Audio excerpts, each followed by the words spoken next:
ಪ್ರಜ್ವಲ್ ರೇವಣ್ಣ ಪ್ರಕರಣ ನಿಮಗೆಲ್ಲ ಗೊತ್ತೇ ಇದೆ. ಏನಾಗ್ತಾ ಇದೆ ರಾಜ್ಯದಲ್ಲಿ, ಎಂಥ ಸಂಚಲನವನ್ನು ಸೃಷ್ಟಿ ಮಾಡಿದೆ ಅಂತ ಹೇಳಿ.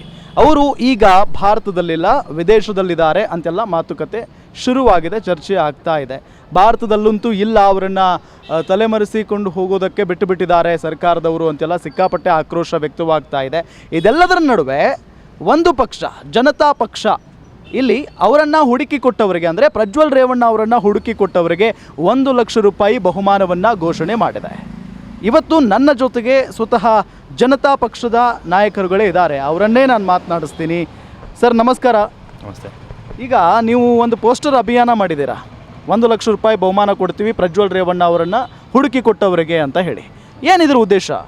ನೋಡಿ, ಕಳೆದ 15 ದಿವಸಗಳಿಂದ ಪ್ರಜ್ವಲ್ ರೇವಣ್ಣನವನ್ನು ಹುಡ್ಕೊಂಡಲ್ಲಿ ರಾಜ್ಯ ಮತ್ತು ಕೇಂದ್ರ ಸರ್ಕಾರ ವಿಫಲವಾಗಿದೆ. ಸೆಂಟ್ರಲ್ ಒಂದು ವೇಳೆ ವಿದೇಶದಲ್ಲಿ ಇದ್ದಿದ್ರೆ ಅವರು, ಕೇಂದ್ರ ಸರ್ಕಾರ ಅವರನ್ನು ಎಲ್ಲಿದ್ರೂ ಸಹ ಕರ್ಕೊಂಡು ಬರ್ಬೋದಾಯಿತು, ಅಥವಾ ರಾಜ್ಯದಲ್ಲಿದ್ದರೆ ರಾಜ್ಯ ಸರ್ಕಾರ ಎಲ್ಲಿದ್ರೂ ಕರ್ಕೊಬರ್ಬೋದಾಯಿತು. ಅಂದರೆ ಇವರಿಬ್ಬರಿಗೂ ಸಹ ಅವನ್ನ ಕರ್ಕೊಬರೋದ್ರಲ್ಲಿ ಯಾವುದೇ ರೀತಿಯಲ್ಲಿ ಏನಿಲ್ಲ.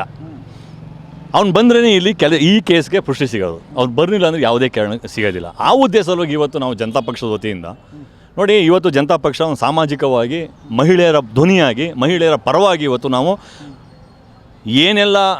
ಎಷ್ಟೆಲ್ಲ ಮಹಿಳೆಯರಿಗೆ ಲೈಂಗಿಕವಾಗಿ ಅವ್ರಿಗೆ ತೊಂದರೆ ಕೊಟ್ಟಿದ್ದಾರಲ್ಲ ಪ್ರಜ್ವಲ್, ಅವರೆಲ್ಲರ ಪರವಾಗಿ, ಅವರೆಲ್ಲರ ಫ್ಯಾಮಿಲಿಯ ಪರವಾಗಿ ಇವತ್ತು ನಾವು ಜನತಾ ಪಕ್ಷದ ವತಿಯಿಂದ ಪ್ರಜ್ವಲ್ ರೇವಣ್ಣನ ಹುಡುಕಿ ಕೊಟ್ಟವ್ರಿಗೆ 1 ಲಕ್ಷ ರೂಪಾಯಿ ಹಾಗೂ ಪಕ್ಷದಿಂದ ಅವರಿಗೆ ಬಹುಮಾನವನ್ನು ಕೊಡ್ತೀವಿ ಅಂತ ಹೇಳಿದ್ವಿ. ಬಹುಮಾನ 1 ಲಕ್ಷ ಹಣ ಮತ್ತು ಅವ್ರಿಗೆ ಸನ್ಮಾನ, ಅದು ಪಬ್ಲಿಕಲ್ಲೇ ಸನ್ಮಾನ ಮಾಡಿ ಒಬ್ಬ ವ್ಯಕ್ತಿಯನ್ನು ಹುಡುಕೊಟ್ಟಿದ್ದಾರೆ. ಇನ್ನಾದರೂ ಸಹ ರಾಜ್ಯ ಸರ್ಕಾರ ಕಾನೂನು ರೀತಿಯಲ್ಲಿ ಕ್ರಮ ಕೈಗೊಳ್ಳಬೇಕು ಅನ್ನುವಂಥದ್ದು ನಮ್ಮ ಉದ್ದೇಶದಿಂದ ಇವತ್ತು ಜನತಾ ಪಕ್ಷದ ನಾವೆಲ್ಲ ಪದಾಧಿಕಾರಿಗಳ ಸಮ್ಮುಖದಲ್ಲಿ ಇವತ್ತು ಒಂದು ಪೋಸ್ಟರ್ ಆಂದೋಲನವನ್ನು ಮಾಡಿದ್ದೀವಿ. ಇವತ್ತು ಮಾತ್ರ ಈ ಪೋಸ್ಟರ್ ಆಂದೋಲನ ಇದೆ.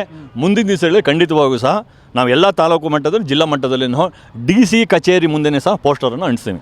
ಯಾಕೆ ಅಂತೇಳಿದ್ರೆ ರಾಜ್ಯ ಸರ್ಕಾರ ವಿಫಲವಾಗಿದೆ, ಪ್ರಜ್ವಲ್ ರೇವಣ್ಣ ಅವರು ಹುಡುಕಲಿ, ಕೇಂದ್ರ ಸರ್ಕಾರ ಪ್ರಜ್ವಲ್ ರೇವಣ್ಣ ಅವರಲ್ಲಿ ಹುಡುಕೋದಲ್ಲಿ ವಿಫಲವಾಗಿದೆ. ಇವರಿಬ್ಬರನ್ನೇ ಟಾರ್ಗೆಟ್ ಇಟ್ಕೊಂಡು, ಯಾಕೆ ಅಂತೇಳಿದ್ರೆ ಒಬ್ಬ ವ್ಯಕ್ತಿ ಏನೆಲ್ಲ ಅನಾಹುತ ಮಾಡಿದ್ದಾನೆ, ಈ ರಾಜ್ಯದ ಎಷ್ಟೆಲ್ಲ ಮಹಿಳೆಯರಿಗೆ ಏನೆಲ್ಲ ತೊಂದರೆ ಕೊಟ್ಟಿದ್ದಾನೆ, ಅದು ಅಲ್ಲಿ ಲೈಂಗಿಕವಾಗಿ ಬಳಸ್ಕೊಂಡು ಬ್ಲ್ಯಾಕ್ ಮೇಲ್ ಮಾಡುವಂಥ ಕೆಲಸ ಮಾಡಿಕೊಂಡು ಹಲವಾರು ವೀಡಿಯೋಗಳನ್ನು ಮಾಡ್ಕೊಂಡು, ಅವ್ರ ಖಾಸಗಿ ಅಂಗಗಳು ವೀಡಿಯೋಗಳು ಮಾಡ್ಕೊಂಡು ಈ ರೀತಿ ಮಾಡಿದ್ರೆ ಖಂಡಿತವಾಗಿ ಇದು ನಾಚಿಕೆಡಿನ ವಿಚಾರ. ಒಬ್ಬ ಜನಪ್ರತಿ ಹೆಂಗಿರಬೇಕು ಸಹ, ಅವನು ಈ ಥರ ಸಮಾಜಕ್ಕೆ ಮಾದರಿಯಾಗಿರಬೇಕು. ನಮ್ಮಂಥ ಸಾರ್ವಜನಿಕರಿಗೆ, ನಮ್ಮಂಥ ಸಾಮಾಜಿಕ ಹೋರಾಟಗಾರರಿಗೆ ಮಾದರಿ ಆಗಬೇಕಾಗಿದ್ದು. ಒಬ್ಬ ಜನಪ್ರತಿನಿಧಿ ಇಂಥ ಕೆಲಸ ಮಾಡ್ತಾನೆ ಅಂತ ಹೇಳಿದರೆ ಅದಕ್ಕೆ ಹೇಳ್ತಾರೆ 14-15ರಲ್ಲಿ ಸರ್ವಜ್ಞ ಒಂದು ವಚನ ಹೇಳ್ತಾಯಿದ್ರು, ಕಚ್ಚೆ ಕೈ ಬಾಯಿ ಇಚ್ಛೆಯಲ್ಲಿ ಇದ್ದಾರೆ ಅಚ್ಚುತ್ತನಪ್ಪ ಅಂಜನಪ್ಪ ಲೋಕದಲ್ಲಿ ನಿಶ್ಚಿಂತನಪ್ಪ ಸರ್ವಜ್ಞ ಅಂತೇಳಿ. ಒಂದು ಕಚ್ಚೆ, ಒಂದು ಬಾಯಿ, ಒಂದು ಕೈ, ಇವು 3 ಶುದ್ಧವಾಗಿದ್ದರೆ ಮಾತ್ರ ರಾಜಕಾರಣದಲ್ಲಿ. ಇವು 3 ಸಹ ಪ್ರಜ್ವಲ್ ರೇವಣ್ಣ ಆಗಲೇ ಕಳ್ಕೊಬಿಟ್ಟಿದ್ದಾನೆ. ಕೂಡಲೇ ಪ್ರಜ್ವಲ್ ರೇವಣ್ಣನ ಕೇಂದ್ರ ಮತ್ತು ರಾಜ್ಯ ಸರ್ಕಾರ ಜಂಟಿಯಾಗಿ ಅರೆಸ್ಟ್ ಮಾಡಿ ತರಬೇಕು ಅನ್ನುವಂಥದ್ದು ನಮ್ಮ ಒತ್ತಾಯ ಇವತ್ತು. ಓಕೆ, ಈಗ ಸರ್ಕಾರ ಕಾಂಗ್ರೆಸ್ನದ್ದೇ ಇದೆ. ಅವರು ಈ ಪ್ರಕರಣ ಕೆಲವು ದಿನಗಳ ಹಿಂದೆಯೇ ಬೆಳಕಿಗೆ ಬಂದಿತ್ತು. ಹಿಡಿಯುವಂಥ ಪ್ರಯತ್ನ ಮಾಡಬೇಕಾಗಿತ್ತಲ್ಲ, ಹಿಡಿಯೋದು ಹೋಗಲಿ, ಅವರನ್ನು ವಿದೇಶಕ್ಕೆ ಯಾಕೆ ಹೋಗೋದಕ್ಕೆ ಬಿಟ್ಟರು ಅನ್ನೋದು ಒಂದು ಪ್ರಶ್ನೆ. ಜೊತೆಗೆ ಸರ್ಕಾರ ಇದೆ, ಅವರೆಲ್ಲ ಇದ್ರ ಬಗ್ಗೆ ಸಮಾಲೋಚನೆ ನಡೆಸ್ತಾ ಇದ್ದಾರೆ. ಜನತಾ ಪಕ್ಷ ಯಾಕೆ ಈ ಒಂದು ಪೋಸ್ಟರ್ ಅಭಿಯಾನ ಮಾಡ್ತು? ಜೊತೆಗೆ ಏನಾದರೂ ಪ್ರಚಾರದ ಅವಶ್ಯಕತೆ ಇದೆಯಾ ಜನತಾ ಪಕ್ಷಕ್ಕೆ ಅನ್ನೋದು ಒಂದು ಪ್ರಶ್ನೆ. ಜನತಾ ಪಕ್ಷಕ್ಕೆ ಪ್ರಚಾರದ ಅವಶ್ಯಕತೆ ಏನಿಲ್ಲ.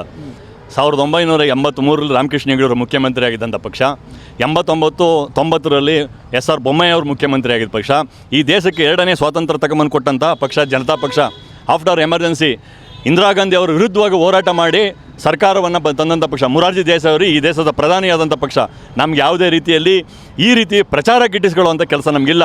ನಮ್ಮದು ಸಾಮಾಜಿಕವಾಗಿ ಹೆಣ್ಣು ಮಕ್ಕಳ ಪರವಾಗಿ ಹೋರಾಟವನ್ನು ಮಾಡಬೇಕು ಅನ್ನೋ ಉದ್ದೇಶವಾಗಿ ನಾವು ಈ ಕೆಲಸವನ್ನು ಮಾಡಿದ್ದೇವೆ.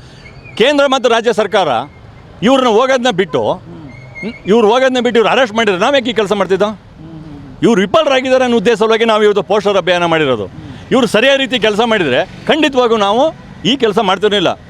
ಈ ಕೆಲಸ ಮಾಡಿರೋ ಉದ್ದೇಶ ಅಂದರೆ ರಾಜ್ಯ ಸರ್ಕಾರ, ಕೇಂದ್ರ ಸರ್ಕಾರ ಪ್ರಜ್ವಲ್ ರೇವಣ್ಣನ ಹಿಡಿಯುವಂಥದ್ದು ವಿಫಲವಾಗಿದೆ ಅನ್ನೋ ಉದ್ದೇಶವಾಗಿ ನಾವು ಇವತ್ತು ಪೋಸ್ಟರ್ ಅಭಿಯಾನ ಮಾಡಿರೋದು. ನಮ್ಗೆ ಯಾವುದೇ ರೀತಿಯಲ್ಲಿ ಪ್ರಚಾರ ಗಿಮ್ಮಿಕ್ ಏನಿಲ್ಲ ಸರ್. ಈ ದೇಶದಲ್ಲಿ 14 ರಾಜ್ಯಗಳಲ್ಲಿ ರಾಜಭಾರ ಮಾಡಿದಂಥ ಜನತಾ ಪಕ್ಷ ಇದು. ನಿನ್ನೆ ಮೊನ್ನೆದೇನೆಲ್ಲ ಇದು. ಈ ದೇಶದಲ್ಲಿ ಎಂತೆಂಥ ತುಳಿತಕ್ಕೆ ಸಮಾಜದ ನಾಯಕರುಗಳನ್ನು ಉದ್ಭವಿಸುವಂಥ ಪಕ್ಷ ಇದು.